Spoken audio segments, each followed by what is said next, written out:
नमस्कार विद्यार्थी मित्रांनो, स्वागत आहे तुमचं विदर्भ आयएस अकॅडमीच्या ऑनलाईन प्लॅटफॉर्मवर। आणि आजच्या या सेशनमध्ये आपण काय करतोय की जो तुमचा RTI ॲक्ट आहे त्याचे प्रारंभीचे काही कलम आहे या संदर्भात आपण आणि त्या कायद्याविषयीची सविस्तर माहिती आज इथे आपण अभ्यासणार आहोत। ठीक आहे। सो एक लक्षात घ्या की तुमचा जसा सिलेबस मी नेहमी सांगत असतो की आता हा जो तुमचा ग्रुप बी आणि सी चा सिलेबस आहे हा खूप वास्ट बनला आहे आधीपेक्षा। आणि या डिलेमामध्ये मुलं आहेत की सर नेमकं आता काय करायचं, म्हणजे परीक्षेला काहीच दिवस बाकी आहेत आणि ते असतानाही मग मुलं थोडेसे डिलेमामध्ये आहे की सर काय करायचं। सो अशा वेळेस मी तुम्हाला एक बेस्ट वे सांगतो। बेस्ट वे तेच की PYQ ॲनालिसिस करा आणि त्या पद्धतीने अभ्यास करा। आणि एक सांगतो की जे विषय असतात सॉफ्ट हँडेड म्हणतो त्याला, की जे विषय तुम्हाला पैकीच्या पैकी मार्क्स देतात त्यापैकी हा विषय आहे RTI RTS। सो हे विषय तुम्हाला पैकीच्या पैकी मार्क देतात, ते तुम्हाला लीड आणून देऊ शकतात, अशा या विषयाची काय आहे त्या ठिकाणी टेंडन्सी आहे। ठीक आहे, छोटासा अभ्यास आहे आणि त्याच्या पद्धतीने होऊ शकतं। ओके, जसं की तुम्हाला नोटिफिकेशनमध्ये सांगितलं की आपला जो कोर्स आहे, ठीक आहे, हा जो कोर्स आहे 199 वाला, की या कोर्समध्ये RTI आणि RTS बद्दलचे जे सगळे अपडेटेड लेक्चर आहेत ते आपण या ठिकाणी काय केले आहे, म्हणजे लेक्चर आधीचे जे होते त्याला मी पुन्हा रिकॉर्ड करून तुमच्यासाठी दिला आहे। आणि आताचा जो अँगल आहे आयोगाचा तुम्हाला सांगेलच मी मेन्समध्ये आणखी किती डीप जाऊ शकतं। सो त्या अँगलनं सर्व गोष्टी केल्या आहेत। ज्या विद्यार्थ्यांना ही बॅच खरेदी करायची असेल त्यांनी आपल्या प्लॅटफॉर्मवर जाऊन म्हणजे विदर्भ आयएस अकॅडमीच्या ॲपवर जाऊन तुम्ही हा कोर्स परचेस करू शकता। ठीक आहे। सो तिथे तुम्हाला काय देण्यात आलं आहे तर पूर्णतः सिलेबस कव्हर अप करून दिलेला आहे आणि दुसरी गोष्ट म्हणजे पूर्ण PYQ ॲनालिसिस पण आपण सुद्धा त्या ठिकाणी केला आहे। ओके, चलो सुरुवात करूया। आता बघा माहिती अधिकार अधिनियम याच्याबद्दल आपण बोलूया। ठीक आहे, हे इमेज फक्त सुडो इमेज आहे, याचा आपल्या कायद्याशी कोणताही संबंध नाही। सो आता एक लक्षात घ्या की काय झालं होतं राजस्थानमध्ये, ठीक आहे, राजस्थानमध्ये एक चळवळ चालली होती। ठीक आहे, आणि त्या राजस्थानमध्ये त्या चळवळीत काय झालं होतं म्हणजे मजदूर किसान शक्ती संघटना अरुणा रॉय निखिल डे यांनी चळवळ चालवली होती। त्यांनी काय झालं होतं की जे दुष्काळकालीन कामं होते कुठे राजस्थानमध्ये 1997 ची गोष्ट आहे, आणि त्यासाठी सरकारनं काय केलं होतं एक एम्प्लॉयमेंट गॅरंटी स्कीम उपलब्ध करून दिली होती राजस्थानमध्ये। आणि या मजदूर किसान शक्ती संघटनेचं म्हणणं असं होतं की जे डॉक्युमेंटेशन आहेत, जे वया आहेत, किती कामगार काम करतात, आम्ही त्यांना किती रोजगार उपलब्ध करून दिला, किती मजुरी देतो, त्याचा खर्च किती, हे आम्हाच्या पुढे तुम्ही मांडा, अशी माहिती त्यांनी मागवली होती। So that is RTI। आणि मग काय झालं त्यावेळेस त्या लोकांनी म्हणजे त्या सरकारनं त्यांना ती अलाउ केलं आणि लोकांना असं वाटलं की जर राजस्थानमध्ये असं होऊ शकतं तर मग आपल्या इथे का नाही, आणि इथूनच याचा उगम झाला। आणि पहिलं राज्य असेल तमिळनाडू या राज्यानं चालू केलं हळूहळू, मग गोवा असेल, कर्नाटक असेल, त्यानंतर दिल्ली असेल, ठीक आहे, सॉरी राजस्थान असेल, अशा राज्यांनी उगम केला। आणि महाराष्ट्रानं 2007 मध्ये म्हणजे 2002 मध्ये 7वं राज्य महाराष्ट्र ठरलं ज्याने हा कायदा स्वीकारला।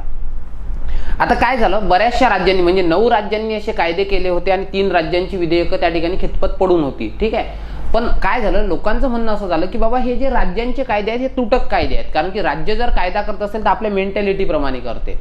म्हणजे जसं तुम्ही लोकायुक्ताच्या बाबतीत बघता, लोकायुक्ताला काय अधिकार द्यायचे काय नाही द्यायचे ते राज्य ठरवते। म्हणून कोणत्या राज्यातला लोकायुक्त तुम्हाला प्रबळ दिसतो, कोणत्या राज्यातला फार तुम्हाला काय दिसतो दुर्बल दिसतो, जसं कर्नाटक महाराष्ट्राचं एक्झाम्पल तुम्हाला घेता येईल।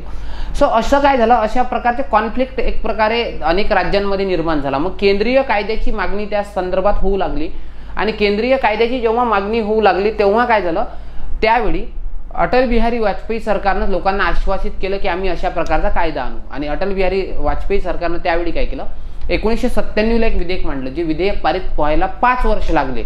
आणि 1997 मध्ये, ठीक आहे, 1997 मध्ये काय झालं त्या ठिकाणी तशा प्रकारचा कायदा आणला। ठीक आहे, हे बघा इथं मी त्याच्याविषयी माहिती दिली आहे, हा होता तो कायदा। ॲक्च्युअलमध्ये हा काय आहे 2002चा ॲक्ट आहे। ठीक आहे, माहिती स्वातंत्र्याचा कायदा अटल बिहारी वाजपेयी सरकारनं आणला, विधेयक 1997 मध्ये मांडलं होतं। ठीक आहे, संसदेत 2002 ला संमत झाला, त्याच्यामुळे या कायद्याला काय म्हणतात फ्रीडम ऑफ इन्फॉर्मेशन ॲक्ट। ठीक आहे, आणि 2003 पासून हा काय कायदा झाला राष्ट्रपतींनी स्वाक्षरी केली। पण या कायद्याचं वैशिष्ट्य असं होतं हा कायदा कधी अंमलातच आला नाही, कारण की सरकारनं विधेयक पारित करून ठेवलं पण ते अंमलात आणण्यासाठी नोटिफिकेशन काढलं नाही। हे बघा कायदा करणे हा वेगळा मुद्दा आणि तो अंमलात आणणे हा वेगळा मुद्दा। सो त्या दृष्टीनं काय झालं त्या दृष्टीनं मग सरकारनं नोटिफिकेशन न काढल्यामुळे हा कायदा कधीच अस्तित्वात आला नाही। म्हणजे हा कायदा केला होता लोकांना शांत करण्यासाठी अटल बिहारी वाजपेयी सरकारनं हा कायदा केला पण कधी नोटिफाईड केला नाही। सो मग अशा वेळेस काय करायचं, अशा वेळेस त्यावेळेस निवडणुका होत्या 2004च्या आणि 2004च्या निवडणुकांमध्ये काँग्रेसनं काय केलं होतं म्हणजे काँग्रेस विरोधी पक्षात होता, कारण की अटल बिहारी वाजपेयींचं सरकार होतं. आणि 2004 मध्ये त्यांनी आपला किमान समान कार्यक्रम मांडला आणि त्या कार्यक्रमात काय म्हटलं की आम्हाला जर सत्तेवर तुम्ही निवडून दिलं तर आम्ही काय करू, हा माहिती स्वातंत्र्याचा कायदा जो आहे 2002 याच्या ऐवजी स्ट्रॉंग कायदा आणू. म्हणून हा प्रश्न आपल्याला विचारतात की RTI कायदा हा कोणत्या कायद्याऐवजी आला, तर सांगायचं माहिती स्वातंत्र्याचा कायदा 2002. या कायद्याच्या ऐवजी काय करण्यात आला, हा कायदा या ठिकाणी अंमलात आला. ओके, आलं लक्षात?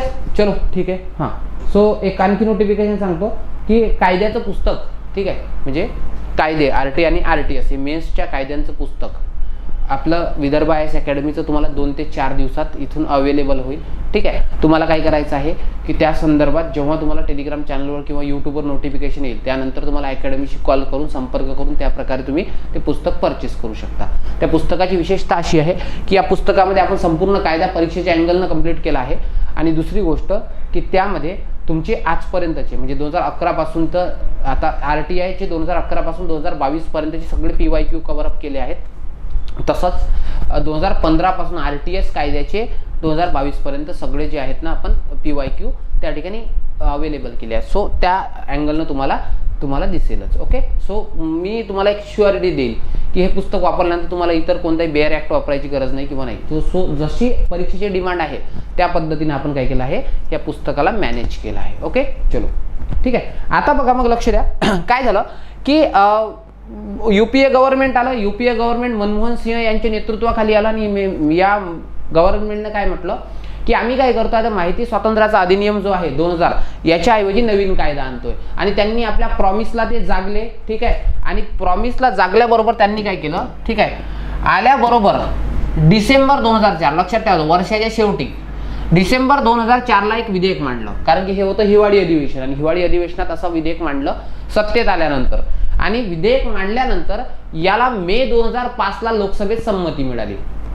म्हणजे त्या गव्हर्नमेंटनं UPA गव्हर्नमेंटनं ते काय केलं, मंजूर केलं की हां चला आता आम्ही काय करतोय, माहिती स्वातंत्र्याचा अधिनियम आहे 2002 हा आम्ही रद्द करतोय आणि माहिती स्वातंत्र्याचा अधिनियम 2002 ऐवजी आम्ही नवीन कायदा आणतोय, तो परिपूर्ण कायदा असेल RTI. मग केंद्र सरकारला विचारलं की तुम्ही कोणासारखा कायदा आणता रे बाबा, कोणाप्रमाणे कायदा आणता? तर त्यांनी सांगितलं, हे बघा आम्ही जो कायदा आणतोय ना तो कायदा आणतोय महाराष्ट्राप्रमाणे. कारण की महाराष्ट्रातला कायदा हा सर्वात प्रबळ कायदा होता त्यावेळेस. मी तुम्हाला आधी सांगितलं की जोपर्यंत सेंट्रल गव्हर्नमेंटचा कायदा नव्हता तोपर्यंत 9 राज्यांनी कायदे केले होते आणि 3 राज्यांची विधेयकं पडून होती.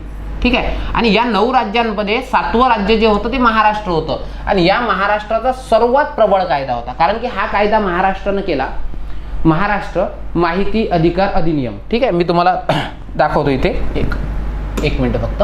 ठीक आहे, महाराष्ट्र माहिती अधिकार अधिनियम, हे बघा हा महाराष्ट्रातील कायदा, महाराष्ट्रातील माहिती अधिकार अधिनियम होता आणि महाराष्ट्र हे 7वं राज्य ठरलं होतं. ठीक आहे ना, कायद्याचं नाव काय होतं, महाराष्ट्र माहिती अधिकार कायदा 2002.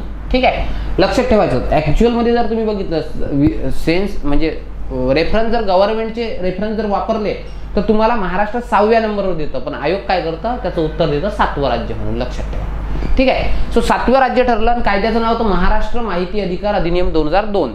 ठीक आहे, आणि राजस्थानच्या प्रेरणेतून आपण कायदा बनवला होता. आपण कोणाला आयडियल मानलं होतं, राजस्थानला, पण सेंट्रल गव्हर्नमेंटनं आपल्या कायद्याला आयडियल मानलं होतं, एक लक्षात ठेवा. आणि जसा हा कायदा केला त्याच वर्षी अण्णा हजारेंनी आंदोलन केलं. अण्णा हजारेंनी म्हटलं की बाबा हे बघा महाराष्ट्र सारखं प्रगत राज्य असं RTI सारखं कायदा करताय आणि या कायद्याला मग तुम्ही काय करताय, जेवढं प्रबळ बनवायला पाहिजे तेवढं प्रबळ तुम्ही बनवलं नाही. एवढ्या मोठ्या प्रमाणात आंदोलन चाललं की सरकारनं काय केलं, दुरुस्तीसाठी एक समिती गठीत केली. माधव गोडबोले, सत्यरंजन साठे, न्यायमूर्ती चंद्रशेखर धर्माधिकारी, न्यायमूर्ती चपळगावकर, हेच आता जे साहित्य संमेलनाचे अध्यक्ष होते ना तेच. सो त्यांच्या अध्यक्षतेखाली एक समिती गठीत केली आणि सरकारनं काय केलं, मग त्याच्यात सुधारणा केल्या. एवढा प्रॉमिनंट म्हणजे एवढा जबरदस्त कायदा बनवला. या कायद्यांचा अंमल कधी आला, 2003ला या कायद्याचा काय झाला, अंमल आला. ओके, आलं का लक्षात? चला ठीक आहे, लिहायचं असेल तर लिहून घ्या किंवा स्क्रीनशॉट करून घ्या. ठीक आहे, चलो हे सगळे जे गोष्टी आहेत ना हे आपण आपल्या नोट्समध्ये कव्हर केल्या आहे, तुम्हाला ते सहज अवेलेबल होऊन जातील. ठीक आहे, चलो आता बघा मग काय झालं, मग माहिती स्वातंत्र्याचा अधिनियम जो होता गव्हर्नमेंटचा त्याच्याऐवजी आपण UPA सरकारनं हे काय केलं, एक विधेयक मांडलं. आणि या विधेयक कधी मांडलं, डिसेंबर 2004ला, पारित कधी झालं, मे 2005ला. ओके, आणि या विधेयकावर राष्ट्रपतींनी स्वाक्षरी केली. कधी केली, 15 जून 2005ला. ही तारीख विसरायची नाही. कसं लक्षात ठेवायचं, हे बघा 5 जूनला काय असतं रे, 5 जूनला असतो पर्यावरण दिन, त्याच्यावर 1चा आकडा द्यायचा, झालं 15 जून. 15 जूनला राष्ट्रपतींनी संमती दिली. ठीक आहे. आणि एक लक्षात घ्या, या कायद्यात एक तरतूद होती, जसं मी तुम्हाला नेहमी सांगत असतो, PIQ अनालिसिस मध्ये पण सांगितलं, या कायद्यात अशी तरतूद होती की हा कायदा अंशतः जो आहे, म्हणजे काही कलम जे आहेत ना, हे अंशतः कलम जे लागू असतील ना, हे लागू होतील. ठीक आहे. अंशतः हा कायदा लागू होईल तो म्हणजे काय, त्या ठिकाणी 15 तारखेला ज्या दिवशी राष्ट्रपतींची स्वाक्षरी मिळाली त्या दिवशी, म्हणजे जसं नाही का संविधान 26 नोव्हेंबरला काही लागू झालं आणि काही जे लागू झालं ते 26 जानेवारीला लागू झालं, माहिती आहे तुम्हाला. सो लक्षात घ्या की अंशतः जो कायदा आहे हा कायदा या दिवशी लागू झाला आणि पूर्णतः कधी लागू झाला तर 12 ऑक्टोबर 2005ला. ही तारीख पण फार लक्षात ठेवायला सोपी. 2 ऑक्टोबरला गांधी जयंती असते, याच्यावर 1चा आकडा द्यायचा, झाली 12 ऑक्टोबर. ठीक आहे. आणि हा कायदा पूर्णतः कधी लागू झाला तर पूर्णतः लागू झाला 12 ऑक्टोबरला. मग सर 15 जून असं अंतर का ठेवलं की इथे राष्ट्रपतींनी स्वाक्षरी केली आणि त्याच्यानंतर 12 ऑक्टोबर एकदम ऑक्टोबर महिना निवडला? कारण की या कायद्यात क्लॉज होता. या कायदा काय म्हणतो की राष्ट्रपतींनी हा कायदा केल्यापासून, म्हणजे हा कायदा अधिनियमित झाल्यापासून 120 दिवसाने पूर्णतः लागू होईल. आणि तुम्ही बरोबर जर दिवस मोजले तर तुम्हाला 120 दिवसानंतर कोणती तारीख दिसते? 12 ऑक्टोबर आलं. आणि हा प्रश्न नेहमी विचारतात, काय विचारतात की हा कायदा अधिनियमित झाल्यापासून किती दिवसानंतर लागू होईल, असं या कायद्यात होतं, सांगायचं कधी 120. याच्यावर बरेचसे प्रश्न आहेत बरं. हा कायदा अंशतः कधी लागू झाला, पूर्णतः कधी लागू झाला, सो याच्यावर नेहमी प्रश्न विचारले जातात. ठीक आहे. लिहायचं असेल तर लिहून घ्या. ठीक आहे. चलो आगे बढ़ेंगे. आता बघा लक्ष द्या, जसं मी तुम्हाला सांगितलं आणि मग काय झालं, हा कायदा सुरुवातीला जम्मू काश्मीर राज्यात लागू नव्हता, कारण की जम्मू काश्मीर राज्यात 2019 ऑक्टोबर 2019 पर्यंत कायदे कधी पूर्णतः लागू नव्हते. आणि 2019 मध्ये जेव्हा आपण संविधान रद्द केलं, त्यांचा विशेष दर्जा रद्द केला, तेव्हापासून भारतातले कायदे त्यांना सातत्यानं जसे आहेत तसे लागू होऊन राहिले. लक्षात आलं का? हा कायदा कधीही लागू नव्हता. ओके. आणि हे सगळी आहे या कायद्याची बेसिक इन्फॉर्मेशन. ठीक आहे. आता या कायद्याबद्दल थोडक्यात सांगतो, याच्यावरच प्रश्न असतात. ठीक आहे. 100% ओरिएंटेशन देऊन आपण हे लेक्चर करतोय. तुम्हाला माहिती आहे की जे आपण आता PYQ सॉल्विंग जेव्हा करत असाल आफ्टर माय लेक्चर, तर तुम्हाला दिसत असेल की नाही सर तुम्ही जे शिकवता त्याच गोष्टी काय येतात त्या ठिकाणी विचारतात. ओके. सो या गोष्टी आहेत. ठीक आहे. म्हणजे मी शिकवतो म्हणून विचारत नाही, तर ती आयोगाची डिमांड आहे तसं मी शिकवतोय. ओके. चलो बघा आता लक्ष द्या.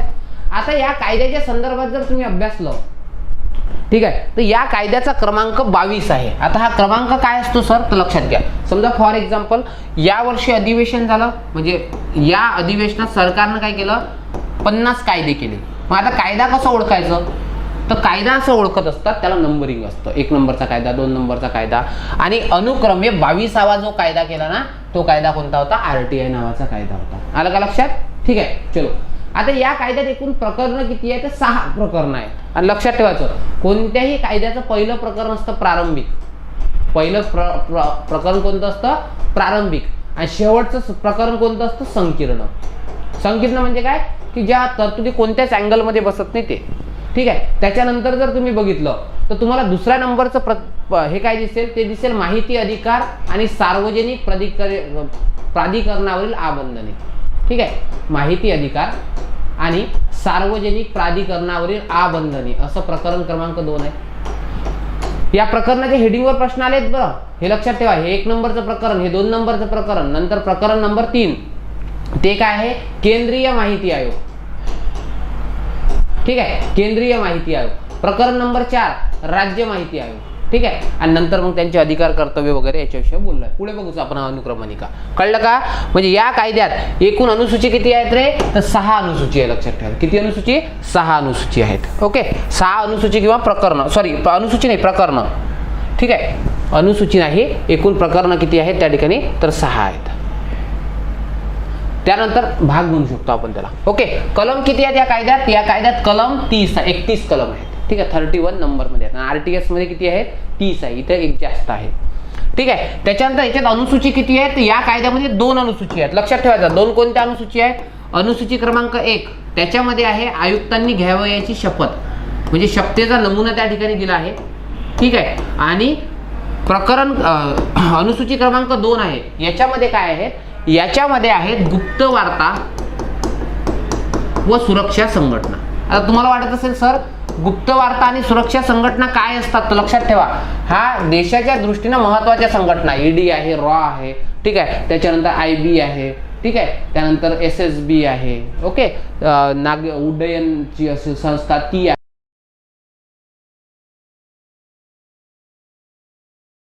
तर बोर्डवर आपण समजून घेऊया या संघटनांच्या संदर्भात काय सिनेरिओ असतो. ठीक आहे, बघा लक्ष द्या.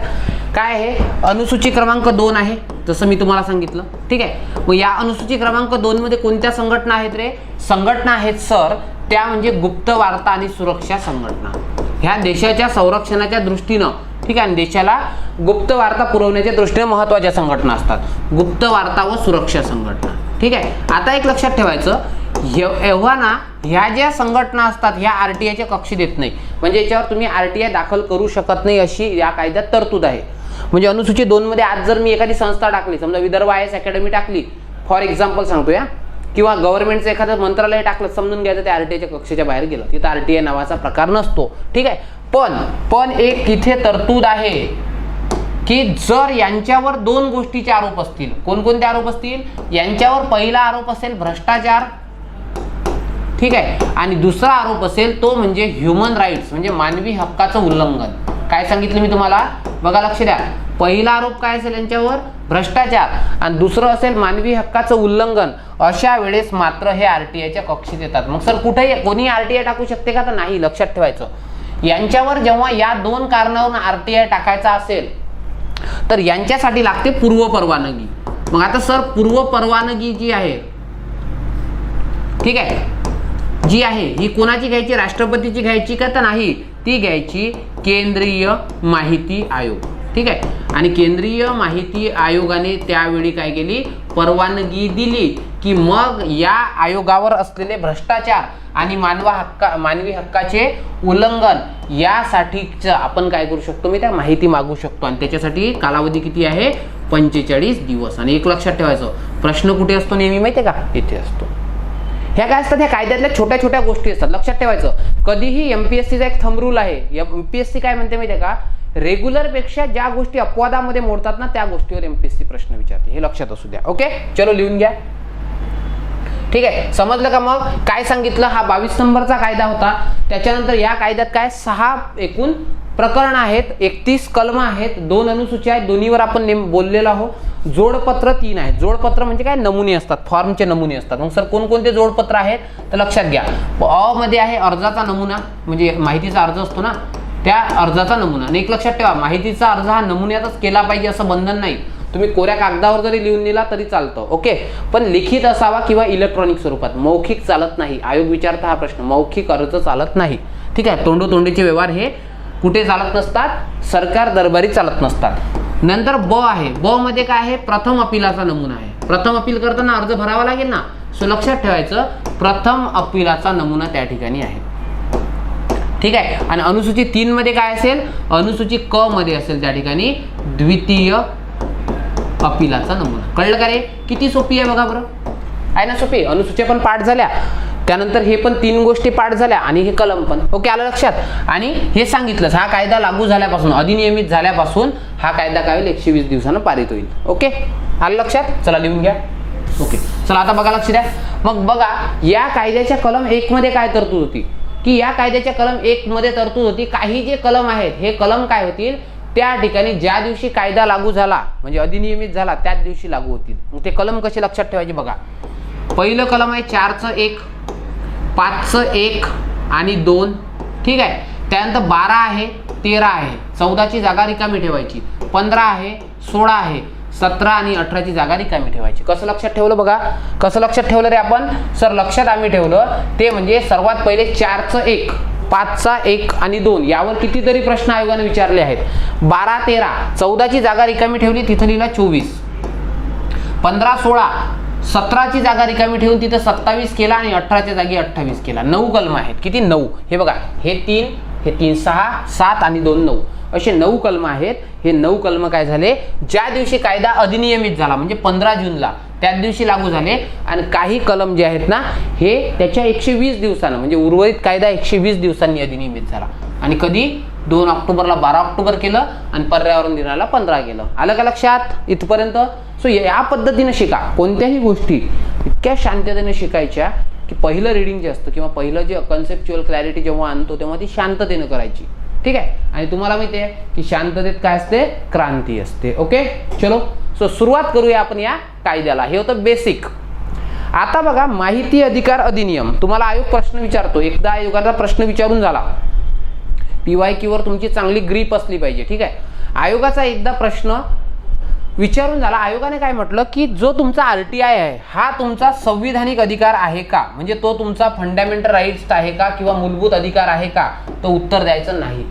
मला एक सांगा सर, माहिती अधिकार हा फंडामेंटल राईट्स असता आमचा, ठीक आहे. हा काय असता आमचा फंडामेंटल राईट्स असता. कधी? हा जर संविधानाच्या भाग 3 मध्ये असता, किंवा हा संविधानिक अधिकार असता. कधी? जेव्हा हा संविधानात असता. पण सर हा काय आहे, हा संविधानात अधिकार नमूद नाही, तर हा कोणत्यातरी कायद्यामध्ये दिला आहे. आणि जो अधिकार कायद्यानुसार दिला असतो त्या अधिकाराला आम्ही कोणता अधिकार म्हणतो, वैधानिक अधिकार. कोणता अधिकार? वैधानिक.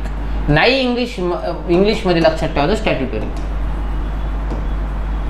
राईट, ओके, कळलं का? सो अशा प्रकारे मग कायद्याचं नाव काय आहे, माहिती अधिकार अधिनियम 2005. आणि कोण्या कायद्याऐवजी आला तर माहिती स्वातंत्र्याचा अधिनियम 2002 ऐवजी, ठीक आहे. आणि हा कायदा त्या वर्षीचा 22 नंबरचा कायदा होता, ठीक आहे. मग सर कोणता तरी कायदा करण्यासाठीचे काहीतरी उद्देश असतात. फॉर एक्झाम्पल मी तुम्हाला शिकवतोय, याचा काहीतरी उद्देश आहे, तुम्ही शिकता याचा काहीतरी उद्देश आहे, ठीक आहे. सो काय असते, प्रत्येक गोष्ट ही कोण्यातरी हेतूने प्रेरित झाली असते. तसंच हा कायदा काय आहे, कोण्यातरी उद्देशाने प्रेरित झाला आहे. एक सर्वात पहिले तर लोकशाही काय असतं, लोकशाही हे गव्हर्नमेंटचा एक असा फॉर्म आहे ज्याच्यात लोकांसाठी शासन करतात, म्हणजे लोकांनी लोकांसाठी चालवलेलं शासन म्हणजे लोकशाही. मग मला एक सांगा, जर माझे प्रतिनिधी शासन चालवत असतील तर माझे प्रतिनिधी त्या ठिकाणी काय करून राहिले याचं मला नॉलेज असलं पाहिजे. सरकार दरबारी काय चालू आहे या सर्व गोष्टीचं मला नॉलेज असलं पाहिजे. मग यासाठी आपण हा कायदा केला. बघा लक्षात घ्या, हा कायदा काय म्हणतो, हा कायदा असं म्हणतो की प्रत्येक सार्वजनिक प्राधिकरणाच्या कामकाजात अधिकाधिक पारदर्शकता आणि उत्तरदायित्व. उत्तरदायित्व म्हणजे काय, रिस्पॉन्सिबिलिटी. तुम्ही त्यांना बसवलं, आमदार खासदारांना, तुमचे सेवक आहेत ते, तुमचे नोकर आहेत, त्यांना लोकसेवक असं म्हणतात, ठीक आहे. आणि लक्षात ठेवा, त्यांच्यामध्ये उत्तरदायित्व निर्माण करणे म्हणजे ज्या गोष्टीसाठी त्यांना बसवलं त्याच गोष्टी त्या करत आहेत की नाही ते चेक करणे आणि कामकाजात पारदर्शकता आणणे, ठीक आहे. या कायद्याची पार्श्वभूमी बघायची असेल तर तुम्ही काय करू शकता, आपल्या विदर्भ IAS अकॅडमीच्या YouTube चॅनलवर, ठीक आहे, जायचं आणि तिथे काय करायचं, माहिती अधिकार अधिनियमचे मी माझी लेक्चर घेतलेत, पार्श्वभूमी ती व्यवस्थित बघून घ्या. ओके, सो आता बघा लक्ष द्या, किंवा कोर्समध्ये मी पार्श्वभूमी नावाचं स्वतंत्र घेतलं आहे. त्याच्यामध्ये प्रत्येक आंतरराष्ट्रीय पार्श्वभूमी काय, भारतातली काय, महाराष्ट्रातली काय, ह्या गोष्टी समजून सांगितल्या आहेत. ओके, सो मग पहिला उद्देश काय झाला, प्रत्येक सार्वजनिक प्राधिकरणाच्या कामकाजात अधिकाधिक पारदर्शकता आणि उत्तरदायित्व आणणे. दुसरं, सार्वजनिक प्राधिकरणाच्या नियंत्रणाखाली असलेली माहिती नागरिकांना मिळवता यावी म्हणून. म्हणजे हा कायदा या गोष्टीत दोन आहेत. एक बघा, तुम्ही माहिती कोणाची मागू शकता, फक्त सार्वजनिक प्राधिकरणाची. सार्वजनिक प्राधिकरण काय असतं याची व्याख्या या कायद्यात केली आहे, पुढे आपण बघूच. आणि प्रायव्हेटमध्ये हा कायदा लागू आहे का, नाही. पण प्रायव्हेटमध्ये एका कंडिशनमध्ये लागू होतो, जर प्रायव्हेट संस्थेला जर त्या ठिकाणी काय असेल, सरकार अनुदान करत असेल. विदर्भ IAS अकॅडमीला RTI लागू नाही, पण विदर्भ IAS अकॅडमीकडे बार्टीचा, महाज्योतीचा, सारथीचा प्रोजेक्ट जर असेल तर आता मात्र RTI विदर्भ IAS ला लागू आहे त्या गोष्टीबाबत. कळलं का? प्रायव्हेट शाळांना, कॉन्व्हेंट स्कूलला RTI लागू नसतो, पण जर त्याला गव्हर्नमेंटची ग्रँट मिळाली तर समजून घ्यायचं त्यांना तो कायदा लागू झाला. आलं का लक्षात? सो हे लक्षात असू द्या. मग सार्वजनिक प्राधिकरणाच्या नियंत्रणाखाली असलेली माहिती नागरिकांना मिळवता यावी म्हणून, ठीक आहे. 3 प्रकारची माहिती असते, एक पूर्णता देण्याजोगी, एक पूर्णता नाकारण्याजोगी, ठीक आहे, आणि एक असते ती म्हणजे अर्धी देण्याजोगी, अर्धी न देण्याजोगी. या कायद्याचं कलम 7 काय म्हणतं, जी माहिती देता येईल ते पूर्णता देऊन द्या. 8 आणि 9 काय म्हणतं, 8 मध्ये 10 मुद्दे दिले आहेत, त्या 10 मुद्द्यासाठी माहिती नाकारता येते जे देशाच्या संरक्षणाच्या दृष्टीने आहेत, ठीक आहे. त्याच्यानंतर कलम 9 काय म्हणतं, एखाद्याच्या कॉपीराईटचं उल्लंघन होत असेल तर अशी माहिती नका देऊ, ठीक आहे, जेणेकरून त्याचं नुकसान होईल. आणि 10 काय म्हणतं, डॉक्ट्रिन ऑफ सेव्हरेबिलिटी म्हणजे पृथक्करणीयता. अर्धे समजा आता ह्या 4 ओळी आहेत आणि ह्या 2 ओळी देता येत नाही कायद्यानं, ठीक आहे, RTI अंतर्गत ह्या देता येतं. सो याची माहिती करायची अर्धी, पृथक्करण करायचं, ही द्यायची नाही आणि ही द्यायची. कळलं का? सो याला म्हणतात पृथक्करणीयता आणि हे कुठे आहे, कलम 10 मध्ये आहे. समजलं का? मग मला सांगा, माहिती अधिकारामध्ये सर्वच्या सर्व माहिती मिळवण्याचा अधिकार आहे का तुम्हाला? नाही, फक्त मिळवून त्या जोगी माहिती मिळवण्याचा तुम्हाला काय आहे, त्या ठिकाणी अधिकार आहे. आलं लक्षात? चला पुढे जाऊया. ओके, मग माहिती अधिकार नागरिकांच्या माहिती मिळवण्याच्या अधिकाराची व्यवहार्य शासन पद्धती आखून देणे, म्हणजे लोकांना कशा प्रकारे आरटीआयचा हक्क असेल, कशा प्रकारे किती दिवसात तुम्ही दिलं पाहिजे, जर तुम्ही माहिती किती दिवसात नाही दिलं तर त्याच्यावर काय ऍक्शन होईल, हे सगळं व्यवहार्यता या कायद्यानं आखून दिली आहे. ठीक आहे. आणि तसंच केंद्रीय माहिती आयोग आणि राज्य माहिती आयोग म्हणजेच यांना आयुक्तालय म्हटलं, जसं मी तुमच्याशी आधी बोललो होतो, हे घटित करण्यासाठी. ओके. कारण की या कायद्याच्या 12 आणि 15 मध्ये या संदर्भात काय केलं आहे, तरतुदी केल्या आहेत. आलं का लक्षात? आणि मी तुम्हाला आतापर्यंतचा अनुभव सांगतो.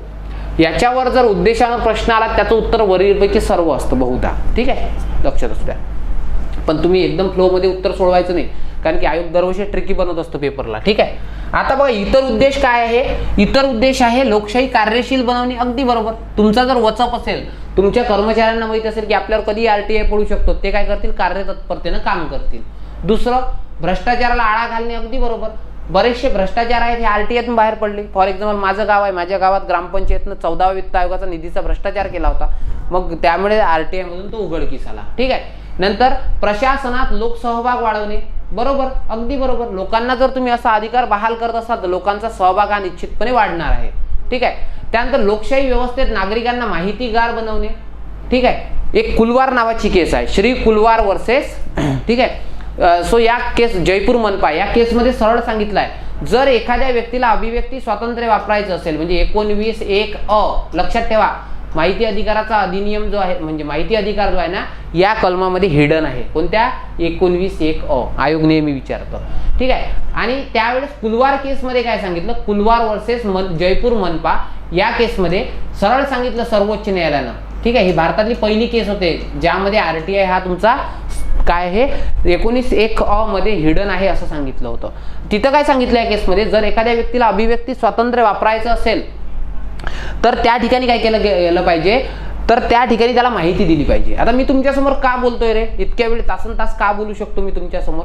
ठीक आहे, कारण की मला माहिती आहे म्हणून. जर माझ्यापासून प्रशासनाला माहिती लपवली तर विरोधी पक्ष तरी काही बोलू शकते का? तुमचे विरोधी पक्ष का बोलतात? ते माहिती घेतात आरटीआय अंतर्गत आणि त्याच्यावर बोलतात. आता त्यांना ती माहिती नसेल तर ते खरंच अभिव्यक्ती स्वातंत्र्य वापरू शकतात का? तर त्याचं उत्तर आहे नाही सर. म्हणून लक्षात ठेवायचं, लोकशाही व्यवस्थेत नागरिकांना माहितीगार बनवायचं असेल तर मग अशा प्रकारचा अधिनियम महत्वाचा ठरतो. ठीक आहे. चलो आगे बढ़ेंगे. माहितीच्या सुलभीकरणातून सुशासनाची निर्मिती करणे, लोकांना सुलभपणे माहिती पोहोचवणे, त्याच्यातून कोणतं गुड गव्हर्नन्स हे निर्माण करणे. गुड गव्हर्नन्स हे कोणाचं स्वप्न होतं? तर अटल बिहारी वाजपेयींचं स्वप्न होतं आणि मोदीजी त्यांना काय करत आहे, चांगल्या प्रकारे बढावा देत आहे. म्हणजे असं नाही की बीजेपीचं स्वप्न होतं, तर गुड गव्हर्नन्स मी तुम्हाला फक्त स्वप्न सांगतोय. ओके. प्रत्येक गव्हर्नमेंट गुड गव्हर्नन्स साठी काम करतच असते. ओके. ठीक आहे. चलो आगे बढ़ेंगे. मग पुढे बघा की उत्तरदायी, पारदर्शक आणि लोकाभिमुख, हे बघा रिस्पॉन्सिबल, ट्रान्सपरंट आणि लोकांना आदर्श मानून, म्हणजे लोकांसाठी काम करणारी नोकरशाही निर्माण करणे. नोकरशाही म्हणजे काय? तुमचे कर्मचारी वर्ग. आता सर्वात महत्वाचं वाक्य लक्षात ठेवा, मी पेन चेंज करून लिहितो इथं. काय आहे माहितीये का? वाक्यावर व्यवस्थित लक्ष द्या. नागरिकांना आवश्यक माहिती पुरवणे, म्हणजे जेवढी देता येईल तेवढीच माहिती द्यावी. सर्व माहिती नसते या कायद्यात. जर असा उद्देश आला तुम्हाला म्हणजे नागरिकांना सर्व माहिती पुरवणे, चुकलं. आणखी एक सांगतोय, हा कायदा फक्त भारतीयांना लागू आहे, इतरांना नाही. ठीक आहे. आवश्यक माहिती पुरवणे आणि विशिष्ट कायद्याबद्दल माहितीबद्दल गुप्तता पाळणे. म्हणजे मी तुम्हाला आधी सांगितलं, काही माहिती पूर्ण देता येते, काही माहिती नाकारता येते. जसं की कलम 8 नुसार नाकारता येते, कलम त्या ठिकाणी 9 नुसार नाकारता येते. त्यानंतर गुप्त वार्ता सुरक्षा संघटना त्याची नाकारता येते. ठीक आहे. आणि विशिष्ट माहितीबद्दल गुप्तता पाळणे म्हणजे नाकारणे, आणि काही माहिती अर्धी करून देता येते. ठीक आहे. आणि सर्वात महत्वाचं वाक्य म्हणजे काय? माहिती देणे हा नियम आहे आणि ती टाळणे अपवाद. जेवढी माहिती देता येईल ना तेवढी द्या, पण रेअरेस्ट ऑफ द रेअर केस मध्ये जर ती देता येत नसेल तर मग थोडीशी थांबून ठेवा. कळलं का? आलं लक्षात? चलो, कुलवार केस मध्ये काय सांगितलं होतं हे बघा, याच्यावर नेहमी प्रश्न असतो. 19(1)(a) मध्ये हा अधिकार आहे, जी मध्ये नाही, एफ मध्ये नाही, ए मध्ये आहे. भाषण आणि अभिव्यक्ती स्वातंत्र्यामध्ये हा अर्थ काय आहे? हिडन मिनिंग द्वारे आहे. ठीक आहे. हा तुमचा संविधानिक अधिकार नाही, फक्त तो 19(1)(अ) मध्ये काय आहे? हिडन आहे. ठीक आहे. आता एक लक्षात ठेवा, पुढे जसं मी तुम्हाला सांगितलं की सरकार, आता या कायद्याचे कोणते उद्देश नाहीत याच्यावर प्रश्न खूप विचारून झाले. ठीक आहे. या कायद्यावर जवळपास MPSC न आतापर्यंत 250-300च्या वर प्रश्न विचारले आहेत. या कायद्याचे कोणते उद्देश नाहीत लक्षात घ्या. पहिला उद्देश बघा की सरकार दरबारी असणारी सर्व माहिती पुरवणे. सर्व हा शब्दच या कायद्यात घातक आहे. सर्व माहिती कधी पुरवल्याच जात नाही. ठीक आहे. तुम्हाला कर्मचाऱ्यांची वैयक्तिक माहिती मागवता येत नाही. सर्व माहिती कधी पुरवता येत नसते, कारण काही माहिती काय असते नाकारता येते. भारतीय शासकीय नोकरांवर जनतेचा अंकुश निर्माण करणे. मला एक सांगा, तुम्हाला आरटीआयचा हक्क आहे म्हणजे तुम्ही कलेक्टरचे वरिष्ठ बनले का? तुम्ही त्या ठिकाणी जर म्हटलं विभागीय आयुक्त यांचे वरिष्ठ बनले का? तुमचं काम आहे का रे नोकरांवर, भारतीय शासकीय नोकरांवर अंकुश निर्माण करणे? मग तो उद्या कोणी ऑफिसमध्ये गेलं असतं, यू आर सस्पेंडेड नाऊन जा घरी, असं झालं असतं. सो लक्षात ठेवा, अंकुश निर्माण करणे वगैरे नाही. नंतर खाजगी माहिती मिळवता येते का? नाही. मग तुम्ही असं विचारू शकता, पवन सरांच्या संदर्भात आरटीआय टाकतो मी, विदर्भ IAS वर आरटीआय टाकतो, ठीक आहे, असं चालत नसते. ठीक आहे. दुसरं, शासकीय गुप्तते कायदा 1923 हा निष्प्रभावी किंवा निरसित करणे. हा तोच कायदा आहे. 1 मिनिट.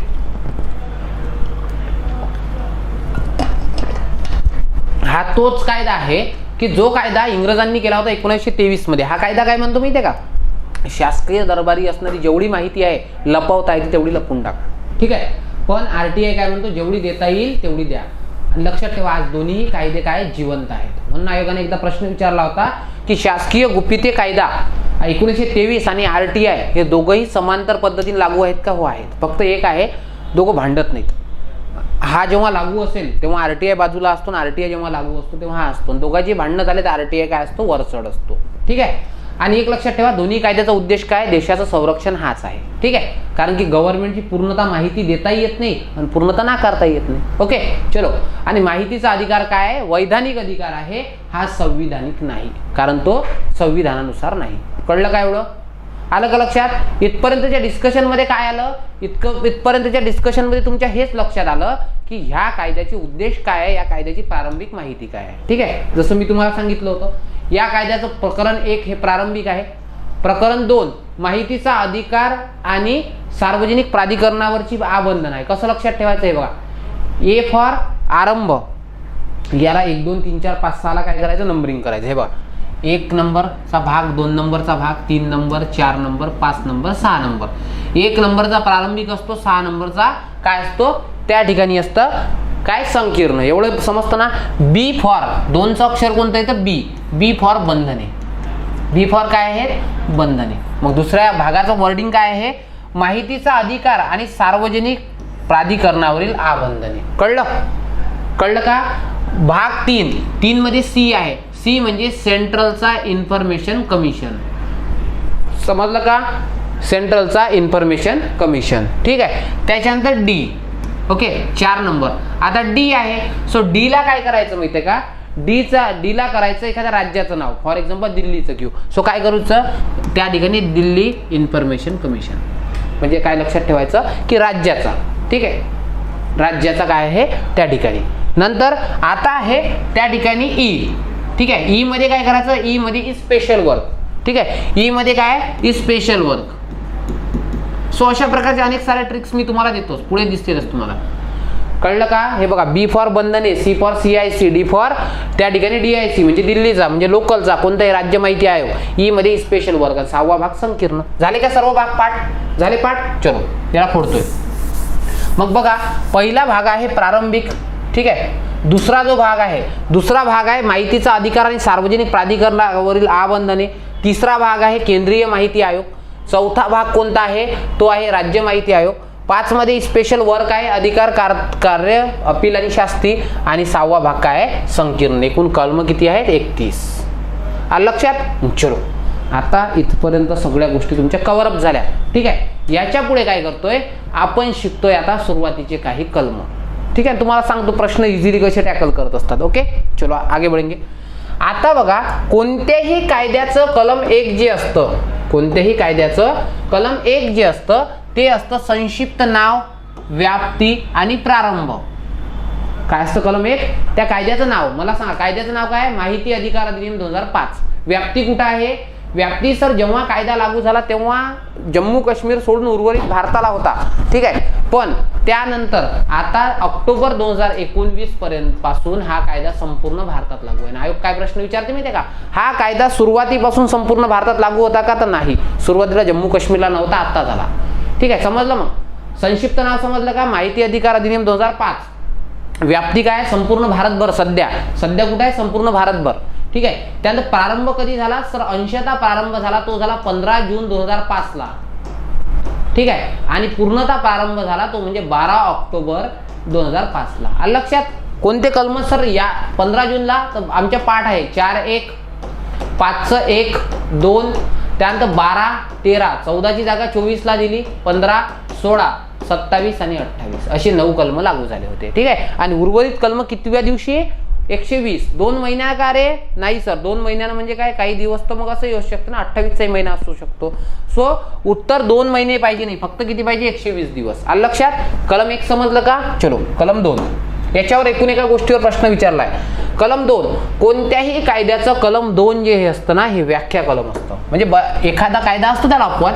ठीक आहे, म्हणजे फॉर एक्झाम्पल मी तुम्हाला एक कायदा सांगतो. ठीक आहे, इंडियन एव्हिडन्स ऍक्ट. एव्हिडन्स ऍक्टचं कलम 3 हे व्याख्या कलम आहे. 4 मध्ये पण थोड्या प्रमाणात व्याख्या दिसतातच. ओके, सो आता एक लक्षात घ्या की व्याख्या कलम कोणत्याही कायद्याचं 2. आता या कायद्यात व्याख्या असतात. फॉर एक्झाम्पल व्याख्या म्हणजे काय असते?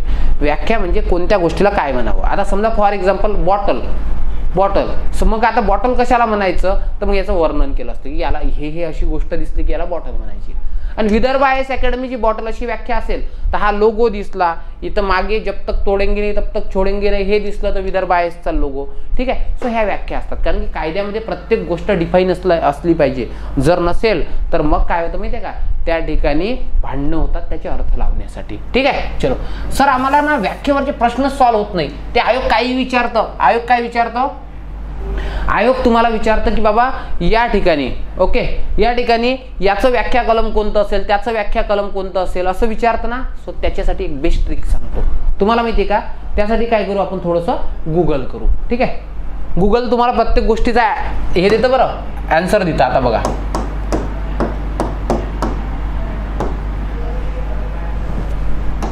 ठीक आहे, चलो गुगल उत्तर देतं का बघा. आपण काय केलं? RTI ऍक्ट डाउनलोड केला. ठीक आहे, बघा व्यवस्थित समजून घ्या रे. काय केलं आपण? RTI ऍक्ट डाउनलोड केला. मग सर हे डाउनलोड करून काय हे आम्हाला पण जमतं. ठीक आहे, जे कायदे काय झाले हे स्वातंत्र्यानंतर पारित झाले. स्वातंत्र्यानंतर म्हणजे प्रजासत्ताकानंतर, तेव्हा नंतरचे जे कायदे आहेत ना, याच्या व्याख्या ह्या अल्फाबेटिकली असतात. तुम्हाला समजतं का? A for appropriate government. हे बघा सर्वात पहिले A वाला अल्फाबेटिकली. ठीक आहे, बी मध्ये जी व्याख्या आहे ती सेंट्रल इन्फॉर्मेशन कमिशनची आहे. म्हणजे काय आहे माहिती आहे का? या ठिकाणी C आहे म्हणून. ठीक आहे, त्याच्यानंतर जर बघितलं अल्फाबेटिकली जसं डिक्शनरी मध्ये असतं ना तसं 3 मध्ये कोणती व्याख्या आहे? 1 मिनिट. ठीक आहे, 3 मध्ये कोणती व्याख्या आहे? Central public information officer. ठीक आहे, त्याच्यानंतर D मध्ये कोणती आहे? Chief information officer. ठीक आहे, त्याच्यानंतर इथे ई मध्ये जे आहे ना ही कॉम्पिटंट ऑथॉरिटी. म्हणजे तुमच्या एक लक्षात आलं की सर ह्या ज्या सगळ्या व्याख्या असतात ना ह्या व्याख्या अल्फाबेटिकली सेट केल्या असतात. म्हणजेच तुम्हाला सांगायचा सेन्स हाच. काय लक्षात ठेवायचं तुम्हाला सांगतो व्यवस्थित, बघा लक्ष द्या. जर तुम्हाला जोड्या जुळवा आल्या व्याख्या कलमाच्या संदर्भात, जोड्या जुळवा आल्या तर काय कशा प्रश्न डील करायचा समजून घ्या. फॉर एक्झाम्पल तुम्हाला काय विचारलं? तुम्हाला समजा असं आहे. ठीक आहे, या साईडनं A असा गट आहे, अ ब क आणि ड. ठीक आहे, असा गट आहे. आणि दुसरा गट जो आहे तो आहे 1 2 3 आणि 4. आणि असं विचारलं व्याख्या कलम B, व्याख्या कलम C, ठीक आहे, व्याख्या कलम F आणि व्याख्या कलम W असं विचारलं. जोड्या जुळवा विचारलं. काय करायचं माहिती आहे का? फॉर एक्झाम्पल असे काहीतरी इथे शब्द आहेत समजा. ठीक आहे, इथं काय आहे? इथं आहे इन्फॉर्मेशन. मी फॉर एक्झाम्पल सांगतोय बरं. ठीक आहे, इथं काय आहे? इथं आहे ॲप्रोप्रिएट गव्हर्नमेंट. ओके, इथं काय दिलं आहे? इथं दिलं आहे समजा डेटा. ओके, आणि इथं काय दिलं आहे? समजा एखादा कालावधी पिरियड असं दिलं आहे. फॉर एक्झाम्पल सांगतो या. अल्फाबेटिकली अरेंज करता येतं का? केलं alphabetically arrange. Sir alphabetically arrange केल्यानंतर हे पहिलं येईल ब, त्याच्यानंतर जर बघितलं तर क येईल, नंतर येईल अ आणि नंतर येईल त्या ठिकाणी ड. ठीक आहे, इथं जर आम्ही अल्फाबेटिकली अरेंज केलं कारण की अल्फाबेटिकली व्याख्या येणार आहे. सो कसं दिसेल सर आम्हाला माहिती आहे का? ब ला दिसेल त्या ठिकाणी 1, क ला दिसेल 2. ठीक आहे, त्यानंतर त्याला दिसेल 3 आणि याला दिसेल 4. म्हणजे समजणार तुम्हाला? इथं अल्फाबेटिकली अरेंज केलं की या कलमांना पण अल्फाबेटिकली अरेंज करायचं. बस जोड्या जुळतात. ह्या दोन्ही गोष्टी कुठे लागू होतात माहिती आहे का? ह्या प्रत्येक कायद्यात लागू होतात. आलं का लक्षात? समजलं का मेकॅनिझम काय असतं? सो अशा स्मार्ट ट्रिक्स असतात ज्या तुम्हाला मार्क पर्यंत पोहोचवत असतात. आलं का रे लक्षात? येस और नो? ठीक आहे, चलो आगे बढ़ेंगे. सो ह्या छोट्या छोट्या गोष्टी गाईड गाईडलाईन का महत्वाची असते, गाईड का महत्वाचा असतो, याच गोष्टीसाठी, जेणेकरून काय होतं अभ्यास तुमचा आणखी सोप्या पद्धतीनं होऊ शकतो. ओके, चला आता बघा ए मध्ये कशाची व्याख्या आहे, समुचित शासन. आता समुचित शासन कोणाला, कारण की या कायद्यात पुढे काय म्हटलं आहे, या कायद्याच्या अंमलबजावणीसाठी समुचित शासन काय करेल, कायदा करेल. समुचित शासन काय करेल, नियम करेल. मग मला सांगा समुचित शासन नियम करेल म्हणजे काय. आता मी जर म्हटलं मी समुचित शासन आहे तर आरटीआय साठी मी नियम करू शकतो का. माझ्या घरावर मी बोर्ड लावलं समुचित शासन, झालं. समुचित शासनाला निर्णय करण्याचे अधिकार आहे तर मग पवन सर करू शकते, असं आहे का, नाही. समुचित शासन म्हणजे केंद्राच्या बाबतीत केंद्र आणि राज्याच्या बाबतीत राज्य. मग तुम्हाला एवढंच विचारतं, समुचित शासनाच्या व्याख्येत कोणाचा समावेश होतो, तर केंद्राच्या संस्थांच्या बाबतीत केंद्र शासन नियम करेल आणि राज्यांच्या संस्थेच्या बाबतीत राज्य, म्हणजे ह्या दोन संस्था काय आहेत, समुचित शासन आहेत. कळलं का. चलो पुढे दुसरा आहे ते म्हणजे बघा, ठीक आहे, एक मिनिट. दुसरा आहे ते म्हणजे केंद्रीय माहिती आयोग. मग आता केंद्रीय माहिती आयोग कशाला म्हणायचं. विदर्भ आय एस अकॅडमीचं बोर्ड काढलं मी, आज बोर्ड लावलं की केंद्रीय माहिती आयोग, मग झाली का विदर्भ आय एस अकॅडमी केंद्रीय माहिती आयोग, नाही सर. केंद्रीय माहिती आयोग कशाला म्हणायचं की ज्या प्राधिकरणाची व्याख्या आहे कलम 12(1) नुसार केली आहे त्यालाच केंद्रीय माहिती आयोग म्हणतात. कळलं का रे. चलो त्याच्यानंतर आहे, आता बघा कसं लक्षात ठेवायचं सर, हे तर तुम्ही सांगूनच नाही राहिले, तर फार सोपी आहे व्याख्या पाठ करायला. हे बघा, एचा कोड करायचा ॲप्रोप्रिएट गव्हर्नमेंट, एचा कोड करायचा ॲप्रोप्रिएट गव्हर्नमेंट म्हणजे समुचित शासन. बीचा कोड करायचा बडा शासन, बडा आयोग. बडा आयोग म्हणजे काय, बडा आयोग म्हणजे केंद्रीय माहिती आयोग. ह्या कलमा कशा लक्षात ठेवायचे सोपी सांगू का. हे बघा, एक कोड करायचा बीके. बीके म्हणजे बडा आयोग म्हणजे केंद्रीय माहिती आयोग आणि के मध्ये कनिष्ठ आयोग, माहिती ना, बडा आणि कनिष्ठ. कनिष्ठ म्हणजे राज्य माहिती आयोग, म्हणजे राज्य माहिती आयोगाची व्याख्या कुठे असेल, के मध्ये, आणि केंद्रीय आयोगाची कुठे असेल त्या ठिकाणी. बडा आयोग, कनिष्ठ आयोग, झाली पाठ. चलो त्याच्यानंतर आहे केंद्रीय जनमाहिती अधिकारी, म्हणजे सेंट्रल गव्हर्नमेंटचे जे ऑफिस असतात आणि तिथं जो आरटीआयचा अर्ज ज्याच्याकडे तुम्ही भरता त्यांना जनमाहिती अधिकारी म्हणतात. लक्षात ठेवायचं, जनमाहिती अधिकाऱ्यांची नियुक्ती ना या कायद्यातील कलम 5(1) नुसार होत असते आणि सहाय्यक जनमाहिती अधिकारी म्हणजे या जनमाहिती अधिकाऱ्याला सपोर्ट करण्यासाठी असिस्टंट जे असतात ना ते सहाय्यकाची नियुक्ती 5(2) नुसार होते. कळलं का.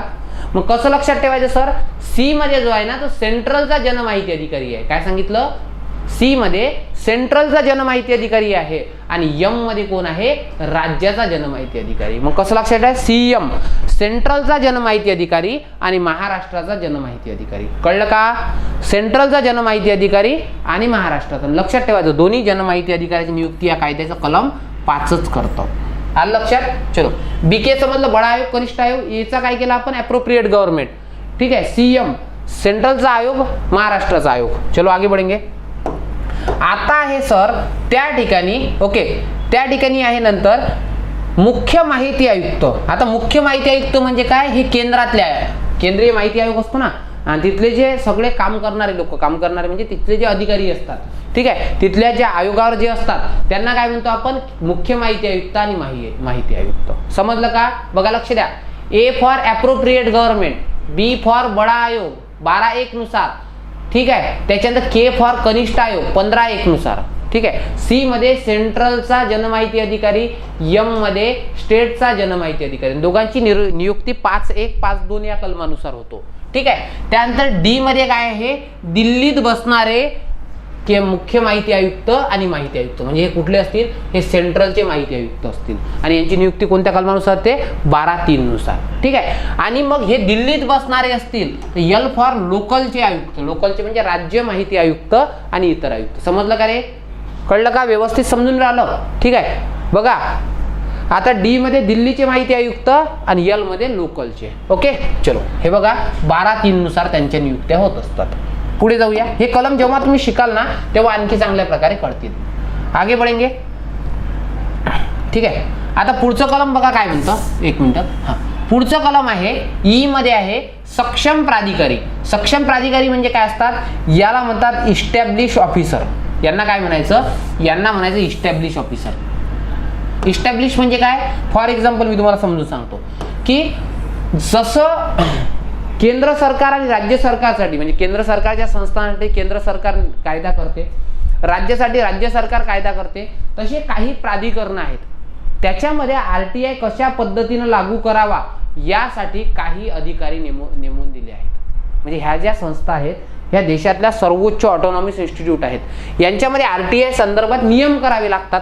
फॉर एक्झाम्पल, लोकसभेत जर नियम करावे लागतील RTIच्या संदर्भात, ते कोण करेल? लोकसभेच्या सभापती. का बरं? घटनात्मक पद आहे म्हणून. ठीक आहे. विधानसभेत कोण करत असेल? विधानसभेचा सभापती. राज्यसभेत कोण करत असेल? राज्यसभेचा अध्यक्ष. ठीक आहे. विधानसभेत कोण करत, विधान परिषदेत कोण करत असेल? विधान परिषदेचा अध्यक्ष. म्हणजे तुमच्या एक लक्षात आलं का की जेव्हा लोकसभेत समजा RTIच्या संदर्भात नियम करायचे आहेत तर लोकसभेचा अध्यक्ष करतो. विधानसभेच्या संदर्भात करायचं असेल तर विधानसभेचा सभापती करतात. त्यांना काय म्हणतात ते महत्वाचं नाही, सभापती म्हणतात की अध्यक्ष म्हणतात, फक्त त्या ठिकाणी त्यांना चेअरपर्सन म्हणतात, हे लक्षात ठेवा. राज्यसभेत RTI कसा लागू करावा याच्या संदर्भात नियम कोण करेल? राज्यसभेचा अध्यक्ष करेल. विधानसभेच्या बाबतीत नियम कोण करावा? तर विधान परिषदेचा अध्यक्ष करेल. कळलं का? आलं लक्षात? चलो आगे बढ़ेंगे. आता सर्वोच्च न्यायालया संदर्भात, सर्वोच्च न्यायालयाला RTI पूर्णतः लागू होत नाही, पण तिथं कशा प्रकारे लागू करायचा याचा निर्णय कोण घेईल? भारताचे सरन्यायाधीश घेतील. कळलं का रे? नंतर कोणत्याही उच्च न्यायालयात कसा RTI लागू होईल याच्या संदर्भात सक्षम प्राधिकारी म्हणून कोण काम करेल? ठीक आहे, ते करेल इस्टॅब्लिश ऑफिसर कोण असतील? मुख्य न्यायमूर्ती असतील. ठीक आहे. त्याच्यानंतर संविधानाद्वारे स्थापित संस्था असतील, ज्या संस्थांवर राष्ट्रपती देखरेख करतात ते राष्ट्रपती करतील आणि राज्यपालाच्या बाबतीत राज्यपाल करतील. ठीक आहे. सर्वात महत्वाचं, याच्यावर नेहमी प्रश्न असतो, कोणताही केंद्रशासित प्रदेश असेल तर याच्या संदर्भात नियम करण्याचे अधिकार कोणाला असतात माहिती का? हे प्रशासकाला असतात. प्रशासक म्हणजे ऍडमिनिस्ट्रेटर, ज्याला तुम्ही नायब राज्यपाल पण म्हणता. आणि कोणत्या कलमानुसार असतो माहितीये का? संविधानाचा 239 अन्वय नियुक्ती असते. नेहमी हे प्रश्न विचारतात. आलं? मग इथं उत्तर काय देऊ नये? राज्याचा मुख्यमंत्री, राज्याच्या पंतप्रधान हे काम करत नसतात. ठीक आहे. या संस्थांच्या संदर्भात अध्यक्ष असतात, सर्वोच्च न्यायालयात सरन्यायाधीश असतात, उच्च न्यायालयात मुख्य न्यायमूर्ती असतात. समजलं? फक्त प्रश्न काय तुम्ही ते का तुम्हाला? इथं राष्ट्रपती आणि राज्यपालाच्या ऐवजी मुख्यमंत्री आणि त्या ठिकाणी पंतप्रधान हे उत्तर दिली असतात. आलं लक्षात? चलो आगे बढ़ेंगे. Number next. ठीक आहे. सो अशा पद्धतीने जर कायदा शिकले ना तर त्या पद्धतीने तुम्हाला चांगल्या प्रकारे येऊन जातं. आलं लक्षात? आणि आताही ती वेळ गेली नाही, तुम्ही काय करू शकता सहज. ओके. सो आपला हा जो कोर्स आहे, ठीक आहे, हा कोर्स तुम्ही काय करू शकता? जॉईन करू शकता. ठीक आहे. जिथे मी तुम्हाला सगळ्या गोष्टी अवेलेबल केल्या. तसेच माझा एक कोर्स आहे, ओके, ज्यामध्ये संयुक्त गट ब आणि क यासाठी प्री आणि मेन्स दोन्हीसाठी संपूर्ण अभ्यासक्रम, भारताचा भूगोल, महाराष्ट्राचा भूगोल आणि पर्यावरण, जसं यांना वेटेज वाढतंय त्या दृष्टीने आपण केला आहे. ओके. आणि विदर्भ आयएस अकॅडमीची टेस्ट सिरीज पण इथे चालू आहेच. ओके. चलो आगे बढ़ेंगे. आता बघा एफ. आतापर्यंत कोणत्या व्याख्या बघितल्या? चल मला सांग. ए फॉर, बोल पटापट. Appropriate government. बी मध्ये बडा आयोग 12(1) नुसार. के मध्ये कनिष्ठ आयोग 15(1) नुसार. ठीक आहे. सी मध्ये सेंट्रलचा जनमाहिती अधिकारी 5(1)(2) नुसार. ठीक आहे. आणि त्या ठिकाणी यम मध्ये महाराष्ट्राचा त्या ठिकाणी जनमाहिती अधिकारी तोही 5(1)(2) नुसार. डी मध्ये दिल्लीचे माहिती आयुक्त 12(3) नुसार. ठीक आहे. यल मध्ये लोकलचे म्हणजे राज्याचे माहिती आयुक्त 15(3) नुसार. ठीक आहे. ई मध्ये काय आहे? ई मध्ये आहे सर इस्टॅब्लिश ऑफिसर. ठीक आहे, सक्षम प्राधिकारी. आता येतो एफ ला काय कोड करायचं माहिती आहे का? एफ ला कोड करायचं फाईल्स. आणि फाईल्स मध्ये काय ठेवलेली असते? आपण माहिती ठेवली असते.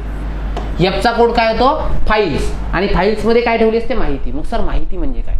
मला माहितीचा अधिकार आहे म्हणजे मी काय काय करू शकतो माहिती आहे का? गव्हर्नमेंट मध्ये असणारे सगळे डॉक्युमेंट मागू शकतो. गव्हर्नमेंट मध्ये असणारे सगळे जे दस्तऐवज आहेत म्हणजे डॉक्युमेंट ते चेक करू शकतो. हे बघा, मी अभिलेख मागू शकतो, मी दस्तऐवज मागू शकतो, मी ज्ञापने म्हणजे मेमोज मागू शकतो, मी अभिप्राय मागू शकतो म्हणजे सरकार दरबारी असणारे लोकांचे अभिप्राय फीडबॅक मागू शकतो, मी सरकारचे सगळे आदेश, सरकारच्या सगळ्या संविधा, सगळ्या सरकारचे सगळे कागदपत्र, सगळे ज्ञापने, प्रतिमाने, सूचना, नोटिफिकेशन, रोज वह्या, नमुने, अहवाल, ईमेल, प्रसिद्धी पत्रके ह्या सगळ्या गोष्टी मागू शकतो. म्हणजे लक्षात घ्या, जर मोदीजींनी समजा केंद्रीय गृह मंत्रालयाने आपले जे डीएम आहेत म्हणजे डिस्ट्रिक्ट कलेक्टर आहेत यांना जर म्हटलं असेल की बाबा तुम्ही काय करा, या ठिकाणी असे आदेश दिले ईमेल करून, तर ते ईमेल तुम्ही सुद्धा मागू शकता. समजा तुमच्या जिल्हाधिकाऱ्याने तुमच्या गावच्या ग्रामपंचायतीला कोणता तरी आदेश मागितला तोही तुम्ही मागू शकता. सूचना केली असेल तेही मागू शकता. कागदपत्र पाठवलं असेल तेही मागू शकता. म्हणजेच या कायद्यात सरळ सांगितलं आहे की जी माहिती विधिमंडळ आणि संसदेला नाकारता येत नाही ती कोण्या व्यक्तीला नाकारता येणार नाही. एवढा मोठा आहे. म्हणजे तुम्हाला संसदेचे अधिकार त्या ठिकाणी प्रदान केले आहेत. मग फाईलमध्ये कशाचा समावेश होतो, तर या सगळ्या गोष्टीचा. याचं उत्तर वरीलपैकी सर्व असतं, लक्षात ठेवायचं. ओके, चला बघा आता माहिती म्हणजे काय. माहिती म्हणजे कोणत्याही स्वरूपातील साहित्य. कोणत्याही म्हणजे काय, सरकारकडे लिहिलेलं असो किंवा इलेक्ट्रॉनिक साधनात असो, कोणत्याही प्रकारचं. ठीक आहे, कोणत्याही इलेक्ट्रॉनिक स्वरूपातील आधार सामग्री. म्हणजे जर सरकारकडे CD DVD मध्ये असेल सरकारला ती दिली पाहिजे, पेन ड्राईव्ह मध्ये असेल तर ती दिली पाहिजे, कोणत्याही फॉर्मॅटमध्ये असली तर दिली पाहिजे. इमेजेस असतील, फोटो असतील, व्हिडिओ असतील, दिले पाहिजे. कोणत्याही कायद्याद्वारे सार्वजनिक प्राधिकरणाला मिळवता येण्याजोगी खाजगी निकायाची माहिती. मी तुम्हाला आधीच सांगितलं, खाजगी माहिती पण तुम्ही मागू शकता, पण ती गव्हर्नमेंट ऑफिसला मागवता येण्याजोगी असली पाहिजे. फॉर एक्झाम्पल मी आहे, माझं दारिद्र्याचं कार्ड आहे. माझ्या दारिद्र्याच्या कार्डच्या संदर्भात आता हे माझं प्रायव्हेट कार्ड आहे, पण त्याचा डेटा गव्हर्नमेंटकडे आहे. तर गव्हर्नमेंट एखाद्यानं, तुम्ही जर RTIचा फॉर्म भरला माझा संदर्भात, तर सरकार देऊ शकतं. विदर्भ IAS अकॅडमीला RTI लागू असेल जेव्हा त्यांच्याकडे माहिती असेल सार्वजनिक प्राधिकरणाकडे. म्हणजे विदर्भ IAS अकॅडमी किती इन्कम टॅक्स भरते वगैरे, ह्या सगळ्या गोष्टी. कळलं का? कळलं. F मध्ये काय, मग फाईल आहे. चलो आगे बढ़ेंगे. ठीक आहे, याचं उत्तर काय द्यायचं, मग वरीलपैकी सर्व हे उत्तर द्यायचं. आगे बढ़ेंगे. आता बघा पुढचं आहे ते म्हणजे विहित. विहित म्हणजे काय असतं रे, विहित म्हणजे की प्रिस्क्राईब केलेलं. जी मध्ये काय करायचं, जी मध्ये करायचं सरकारनं ग्रँट केलं. ग्रँट म्हणजे सरकारनं त्या ठिकाणी काय केलं, त्याला मान्यता दिली. ओके, समुचित शासन. समुचित शासन म्हणजे कोण, केंद्र शासन आणि राज्य शासन ए नुसार. आणि सक्षम प्राधिकारी म्हणजे काय, ई नुसार. हे अधिनियमानुसार तयार केलेल्या नियमांद्वारे विहित. म्हणजे हे जे नियम करतील ते प्रिस्क्राईब करतील, त्याला विहित असं म्हणतात. कळलं. त्याच्यानंतर आहे, ओके, एवढं समजलं का. चलो आता पूर्ण. ओके, नंतर आहे सार्वजनिक प्राधिकरण. सार्वजनिक प्राधिकरण म्हणजे काय रे, H फॉर हक्काचं प्राधिकरण. मला एक सांगा, गव्हर्नमेंट ऑफिसर हे आपले हक्काचे ऑफिस नसतात का. सो याला काय म्हणायचं, याला म्हणायचं हक्काचं प्राधिकरण. ठीक आहे, म्हणजेच काय, सार्वजनिक प्राधिकरण. कळली का व्याख्या. मग आता सार्वजनिक संस्था कशाला म्हणायचं. विदर्भ आहे सार्वजनिक संस्था आहे का, तर नाही. का नाही समजून घ्या. ठीक आहे, बघा सार्वजनिक संस्था कधी म्हणायची, एखादी संस्था जर संविधानानुसार स्थापन असेल तर त्याला सार्वजनिक प्राधिकरण म्हणा. फॉर एक्झाम्पल की समजा UPSC आहे, MPSC आहे, महान्यायवादी आहे, कॅगचं ऑफिस आहे, हे संविधानानुसार स्थापन आहे, ते सार्वजनिक प्राधिकरण आहे. संसदेच्या कायद्यानुसार स्थापन. ठीक आहे, फॉर एक्झाम्पल संसदेच्या राज्य महिला आयोग आहे. ठीक आहे, किंवा आपण असं म्हणू शकतो अपंग मंत्रालय आहे, किंवा संसदेच्या कोणत्याही कायद्यानुसार जर स्थापन झालं असेल तर ते. राज्य विधिमंडळाच्या कायद्यानुसार स्थापन संस्था असतील त्याला म्हणायचं प्रायव्हेट, त्या ठिकाणी सार्वजनिक प्राधिकरण. त्यानंतर समुचित शासनाद्वारे स्थापित म्हणजे ज्याची स्थापना गव्हर्नमेंटनं केली आहे. फॉर एक्झाम्पल मग कशाला म्हणायचं की मित्रा नावासारखं, नीती आयोगासारखं आहे ते. कोणतंही प्राधिकरण, निकाय किंवा स्वराज्य संस्था म्हणजे ग्रामपंचायत, पंचायत समिती, ZP वगैरे. निकाय म्हणजे इन्स्टिट्यूशन, म्हणजे जसं आता फॉर एक्झाम्पल IIT आहे वगैरे, हे गव्हर्नमेंटनं स्थापन केलं आहे. ओके, प्राधिकरण म्हणजे ST महामंडळ वगैरे अशा गोष्टी. ज्याच्यावर सरकारची मालकी आहे, नियंत्रण आहे, प्रत्यक्ष किंवा अप्रत्यक्ष निधी पुरवठा आहे. म्हणजे सरकार ज्याच्यावर मालकी ठेवते, PSU, नियंत्रण ठेवते, प्रत्यक्ष आणि अप्रत्यक्ष पैसे देते, असे इन्स्टिट्यूशन. ठीक आहे. आणि समुचित शासनाद्वारे म्हणजे केंद्र सरकार आणि राज्य सरकारद्वारे प्रत्यक्ष आणि अप्रत्यक्षप्रमाणे वित्त पुरवठा केली जाईल अशी अशासकीय संस्था म्हणजे नॉन गव्हर्नमेंटल इन्स्टिट्यूशन. मी तुम्हाला आधीच सांगितलं होतं, विदर्भ IAS सुद्धा सार्वजनिक प्राधिकरण बनेल, पण कधी, जेव्हा काय होईल, विदर्भ IAS ला फंडिंग होईल गव्हर्नमेंटद्वारे, बाल्टी वगैरे सारखे प्रोजेक्ट घेतले तर. आलं का लक्षात. चलो ठीक आहे, हक्काचं प्राधिकरण समजलं. मग मला सांगा व्याख्येमध्ये आतापर्यंत काय काय बघितलं आपण. सर व्याख्येमध्ये बघितलं A for appropriate government, B for बडा आयोग 12(1) नुसार, K फॉर कनिष्ठ आयोग 15(1) नुसार, C मध्ये सेंट्रलचा जनमाहिती अधिकारी, त्या ठिकाणी M मध्ये राज्याचा जनमाहिती अधिकारी 5(2)(1) नुसार, 5(1) आणि 2 नुसार. त्याच्यानंतर E मध्ये जे D मध्ये जो आहे तो दिल्लीचा माहिती आयुक्त 12(3) नुसार, आणि त्या ठिकाणी जो आहे L मध्ये राज्याचा माहिती आयुक्त 15(3) नुसार. ठीक आहे. त्याच्यानंतर E मध्ये आहे इस्टॅब्लिश ऑफिसर, सक्षम प्राधिकारी, जे आपण बघितले अध्यक्ष, राष्ट्रपती, राष्ट्रपती आणि राज्यपाल, सरन्यायाधीश आणि मुख्य न्यायमूर्ती आणि प्रशासक 239 अन्वय. F मध्ये काय, F मध्ये आहे फाईल. फाईल म्हणजे काय, माहितीची व्याख्या. ओके. आणि H मध्ये काय, आमचं हक्काचं प्राधिकरण. आलं का लक्षात. होतात की नाही व्याख्या पाठ, मला सांगा बरं. सर होतात ना. नंतर आहे रेकॉर्ड. I मध्ये काय आहे, I मध्ये आहे रेकॉर्ड. मग काय लक्षात ठेवायचं माहिती आहे काय, I मध्ये काय लक्षात ठेवायचं, असं लक्षात ठेवायचं, I म्हणजे इंडियन गव्हर्नमेंटचं रेकॉर्ड. इंडियन गव्हर्नमेंटचं रेकॉर्ड असा I चा कोड करायचा. मग बघा रेकॉर्ड कशाला म्हणायचं, आपण रेकॉर्ड चेक करू शकतो ना. मग रेकॉर्ड चेक करू शकतो म्हणजे काय, तुम्ही दस्तऐवज चेक करू शकता, हस्तलिखित म्हणजे मॅन्युस्क्रिप्ट रजिस्टर हाताने लिहितात ना ते, किंवा फाईल चेक करू शकता. मायक्रोफिल्म, मायक्रोफिच, प्रतिरूप फाईल, मायक्रोफिल्म मध्ये संग्रहित केलेले सगळे इमेजेस एनलार्ज केलेले असो नसो, ठीक आहे, आणि संगणकाद्वारे तयार साहित्य, या सगळ्याला काय म्हणू शकतो आपण, त्या ठिकाणी रेकॉर्ड असं म्हणू शकतो. समजलं का, इंडियन गव्हर्नमेंटचं रेकॉर्ड. ओके. नंतर जे मध्ये आहे जाणून घेण्याचा अधिकार, म्हणजे माहितीचा अधिकार म्हणजेच काय, जाणून घेण्याचा अधिकार. मग लक्षात ठेवायचं, जे फॉर जाणून घेण्याचा अधिकार. जेचा कोड काय होतो, जाणून घेण्याचा अधिकार. आलं लक्षात. मग बघा, माहितीचा अधिकार म्हणजे काय, कोणत्याही सार्वजनिक प्राधिकरणाकडे असणारी, म्हणजे गव्हर्नमेंट इन्स्टिट्यूटकडे असणारी, आणि ज्याला सरकार वित्त पुरवठा करते प्रत्यक्ष अप्रत्यक्षप्रमाणे त्या प्रायव्हेट इन्स्टिट्यूशनचा सुद्धा, ठीक आहे, प्राधिकरणाकडे असणारी, त्याच्या नियंत्रणात असणारी, आणि या कायद्यानुसार जी माहिती देता येते ती मिळवण्याचा अधिकार म्हणजे काय, माहिती अधिकार. म्हणून मी तुम्हाला सांगितलं होतं, माहितीच्या अधिकारामध्ये फक्त मिळवता येण्याजोगीच माहिती मागवता येते, सर्वच्या सर्व नाही मागवता येते. कळलं. मग आता आपण काय काय करू शकतो माहितीच्या अधिकारामध्ये. माहितीच्या अधिकारामध्ये आपण सर एखादं काम, दस्तऐवज, अभिलेख पाहू शकतो, म्हणजे त्या गव्हर्नमेंट ऑफिसमध्ये जायची, त्यांचे रजिस्टर चेक करू शकतो. दस्तऐवजांच्या अभिलेखांच्या टिप्पण्या म्हणजे त्याच्या कार्बन कॉपी मागू शकतो. सामुग्रीचे प्रमाणित महत्वाचं आहे, सरकारने अटेस्टेड केलेले नमुने चेक करू शकतो. आणि कोणत्याही स्वरूपात जर माहिती असेल, म्हणजे CD, DVD, Diskit, audio cassette, कोणत्याही प्रकारात जर माहिती असेल तर ती माहिती तुम्हाला प्रिंट आउट स्वरूपात मागवता येते. मग तुम्हाला काय मागवता येत नाही तर लक्षात ठेवायचं, तुम्हाला मागवता येत नाही ते म्हणजे साठवलेली माहिती तपासणी, म्हणजे सरकारकडे जर अर्काइव्ह फाईल्स असतील कोशागारात ती मागवता येत नाही. आणि एखादा दस्तऐवज किंवा फाईल घरी नेऊ द्या आम्हाला 15 दिवस आणि 15 दिवसांना परत करून देतो, नाही का, मित्रमैत्रिणीचं रजिस्टर आणायचो, ठीक आहे, आणि त्याच्यात मग लव्ह लेटर टाकायचो, ठीक आहे, मी नाही टाकलं, तुम्ही टाकलं असेल तर माहिती. ओके. सो अशा प्रकारे जर असेल ना तर ते मागवण्याचा अधिकार तुम्हाला नाही. के मध्ये तुम्हाला ऑलरेडी माहिती आहे, के मध्ये काय आहे, राज्य माहिती आयोग 15/1 नुसार. यल मध्ये काय, राज्याचा माहिती आयोग आहे 15/3 नुसार आयुक्त.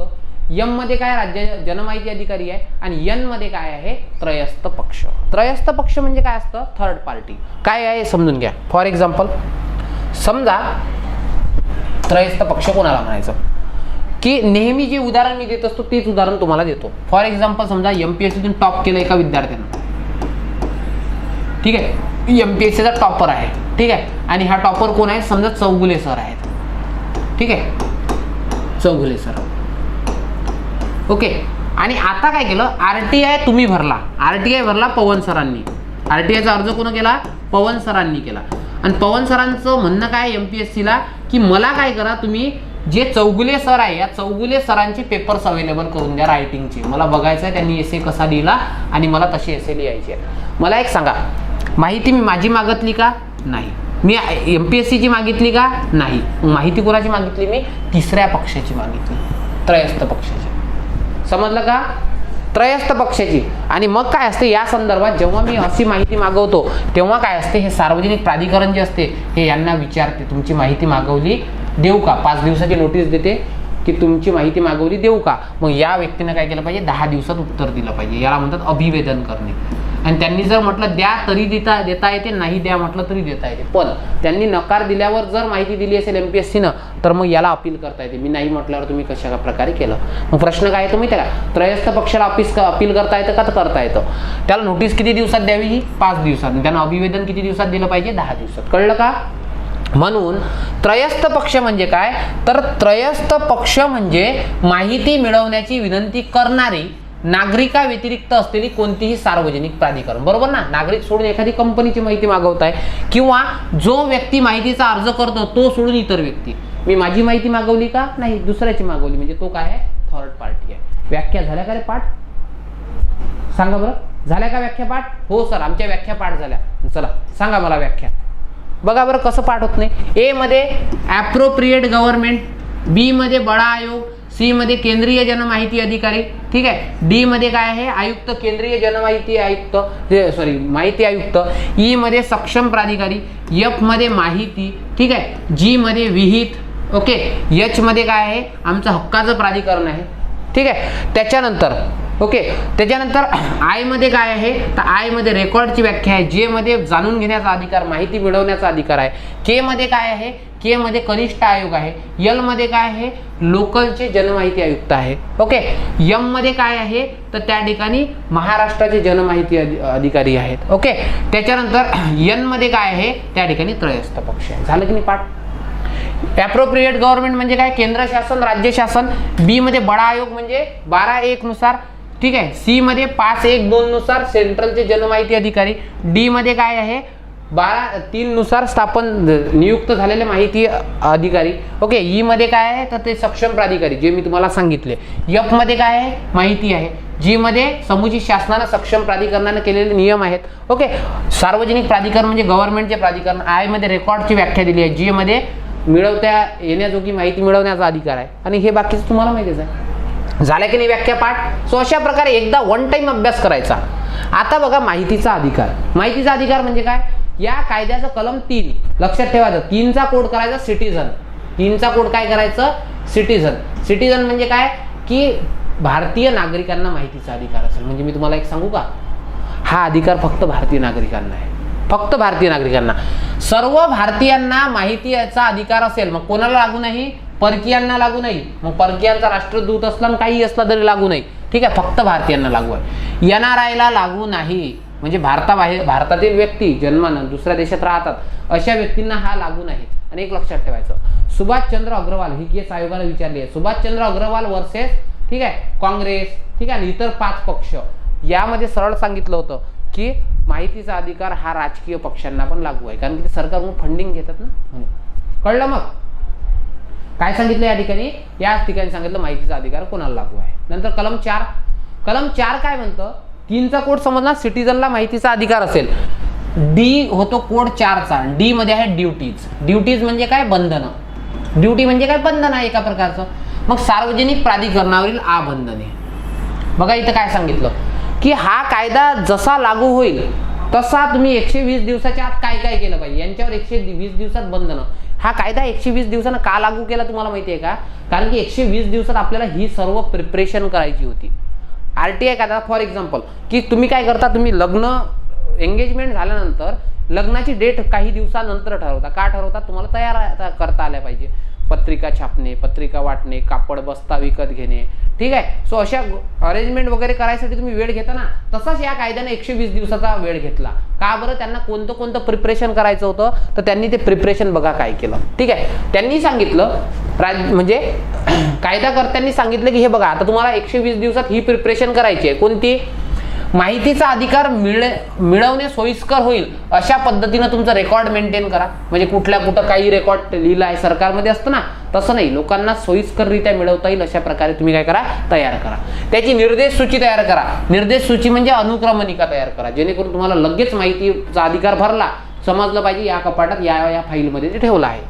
नंतर होत असेल, शक्य होत असेल तोपर्यंत डिजिटलायझेशन करा. म्हणजे लोकांना ऑनलाईन माहिती मिळवता येईल ही सोय करा.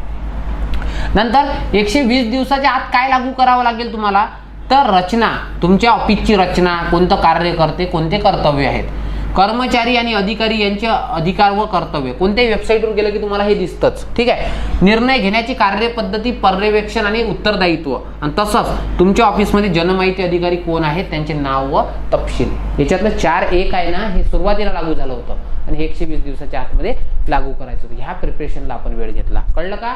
4 मध्ये काय दिली आहे, मग ड्युटीज दिली आहे, म्हणजे लग्नाच्या तयाऱ्या दिल्या आहेत. ओके, आता बघा लक्ष द्या, स्वतःहून माहिती पुरवण्याचं बंधन काय असेल, या प्राधिकरणावर असेल. म्हणजे सर बघा लक्ष द्या, सर्व माहितीसाठी RTI भरावा लागत तो असं नसते बाबा.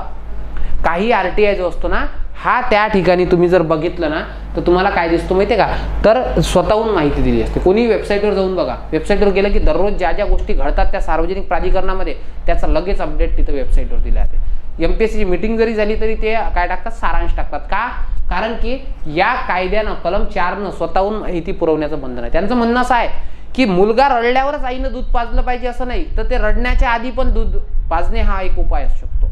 ठीक आहे, उदाहरण थोडंसं विचित्र वाटेल पण लक्षात ठेवायचं. एक म्हण आहे की मुलगा रडल्याशिवाय आई दूध पाजत नाही.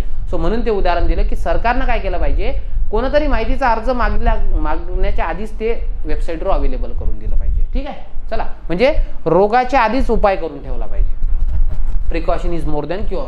सो प्रत्येक माहिती विस्तृत प्रमाणात दिली पाहिजे. असं नाही की मग लोकांना शॉर्टमध्ये दिली, ठीक आहे, की ट्रिक्सच्या माध्यमातून दिली. जसं आपण शिकतो ना, कसं डीपली शिकतो, सरकारनं माहिती पण डीपली दिली पाहिजे, समजलं पाहिजे लोकांना अशा प्रकारे. ओके.